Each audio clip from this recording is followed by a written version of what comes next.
नमस्कार, जय श्री महाकाल, राधे राधे। और आज हम एक बार फिर आपसे डिवाइन मोक्ष में जुड़ रहे हैं। माँ पीताम्बरा देवी की साधना के बारे में आज हम चर्चा करेंगे।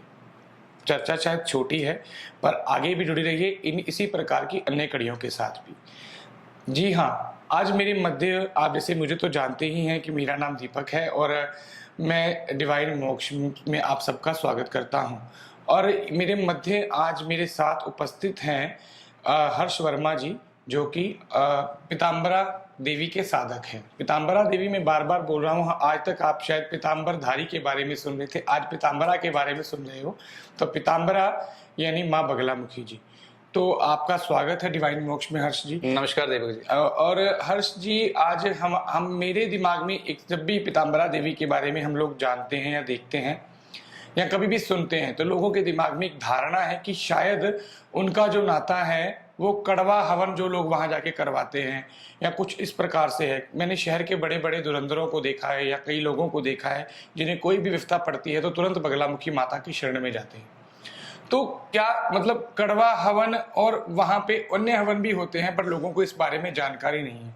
तो मेरा आपसे अनुरोध है कि आप लोगों को इनके इस बारे में बताएं, ताकि लोगों में हमारे सुनने वाले श्रोतागण हैं वो इस बात के प्रति जागरूक हों कि माँ बगलामुखी के हवन कितने प्रकार के होते हैं और कैसे कैसे हो सकते हैं। तो श्री ये आपने बहुत अच्छा प्रश्न उठाया दीपक जी, क्योंकि ये एक मिथ्या है कि वहां पर जाकर के हम कड़वा हवन जो डालते हैं उससे हमारी सिद्धि प्रबल होती है। माँ बगलामुखी में तंत्र का अर्थ ये नहीं है कि हम किसी को बड़ी क्रूरता के साथ उसका जवाब दें। तंत्र का अर्थ होता है कोमल और सरल, कि हम किसी का बहुत दुर्लभ से दुर्लभ कार्य हम उस माता की शरण में जाके कार्य करें तो वो बहुत सरलता से वो हो जाए। इसमें बेसिक ये होता है कि कड़वा हवन की बजाय अगर हम मीठा हवन करते हैं उसका 100 से 1000 गुना ज्यादा फल की उसके हमें प्राप्ति होती है। कड़वा हवन ये मानसिकता दुर्लभता का हमारा परिचय है। इसमें कोई ऐसी बात नहीं है कि हम कड़वा हवन ही डालें तो हमें सफलता और सिद्धि मिलेगी। वहां पर जाकर शहद, देसी घी और शक्कर के साथ भी हम अगर इसका हवन करते हैं उतनी ही हमें इसकी प्रबलता हासिल होगी और विजय की प्राप्ति होगी।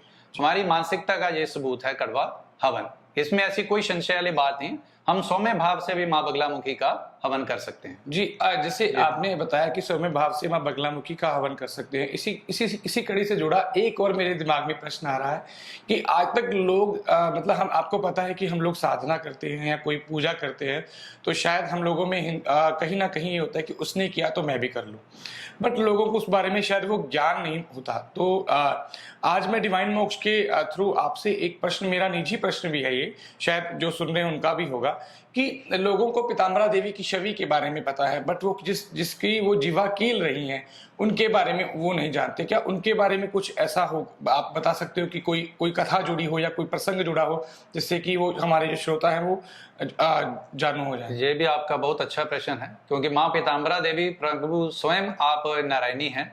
नारायण जी जब दंभ नामक राक्षस से युद्ध करते करते थक गए थे तो उसके बाद उन्होंने माँ बगलामुखी की सिद्धि के लिए, इनकी विशेष प्राप्ति के लिए उनका उच्चारण किया और माँ बगलामुखी की साधना की। उसी से उन्होंने सफलता हासिल की और दंभ नामक राक्षस का वध किया। ये माँ बगलामुखी की स्थिति है। तो 10 महाविद्याओं में माँ बगलामुखी का एक विशेष स्थान है। तो तंत्र के हिसाब से देखा जाए तो तंत्र जो तांत्रिक हैं वो भी सिद्धि के लिए माँ बगलामुखी की शरण में जाते हैं, 10 महाविद्याओं के ज्ञान के लिए जाते हैं। तो मतलब तंत्र से माँ बगलामुखी का क्या नाता है कि लोगों के मानसिकता या धारणा ये सेट बैठ चुकी है कि बगलामुखी माँ तंत्र की देवी है। जैसे भी आपने बताया वैसे सौम्य रूप में भी हम माँ को प्रणाम कर सकते हैं। तो क्या इसी प्रकार माँ बगलामुखी के अलावा जो 10 महाविद्याएं हैं जो भी महाकाली का अंश मानी जाती हैं, क्या उनको भी हम सौम्य रूप से मान सकते हैं या कुछ ऐसा? बिल्कुल, ये आपकी बात सत्य है दीपक जी। जितनी भी 10 महाविद्या है उसमें हम सभी को सौम्य भाव से पूजें तो उतना ही अच्छा फल हमें मिलता है। ये हमारी मिथक एक धारणा बनी हुई है कि हम ये कड़वा हवन डालें इससे ये होगा वो होगा, ऐसा कुछ भी नहीं है। ऐसे देखिए, उनको जानकारी देनी चाहिए जो अच्छे और विद्वान हैं, उनको आगे आके ये जानकारी देनी चाहिए कि माँ बगलामुखी के में विशेष मीठे हवन का बहुत अधिक प्रचलन भी है, लेकिन ये विशेष किसी को जानकारी है ना कोई देना चाहता है। वो आडंबर की राह पे चल रहे हैं, कड़वा हवन आप डालिए, इससे आपको ये उपलब्धि होगी, लेकिन ये गलत है। तो जिस प्रकार लोग दारू की बोतल लेके जाते हैं या कुछ ऐसे विस्की वगैरह लेके जाते तो उसका गलत प्रभाव फिर पड़ेगा अपने शरीर के ऊपर, तो वो मिथ्या, इसका दंड भी भुगतेंगे, ये गलत है। तो जानिए कि देखिए आप मेरी बात को आज ध्यान से मतलब मेरी बात से ज्यादा पीताम्बरा देवी के साधक जो है, जो हमें अपने जिनको मतलब जब से वो साधना कर रहे हैं, शायद तब मेरा जन्म था, तो इतना उनको मतलब अनुभव है माँ की साधना में।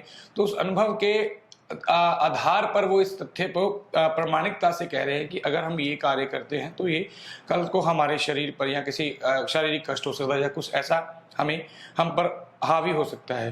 तो इसी प्रकार की रोचक जानकारी के लिए बने रहिए डिवाइन मोक्ष के साथ। हम अन्य कड़ियों के साथ आपके समक्ष फिर उपस्थित होंगे।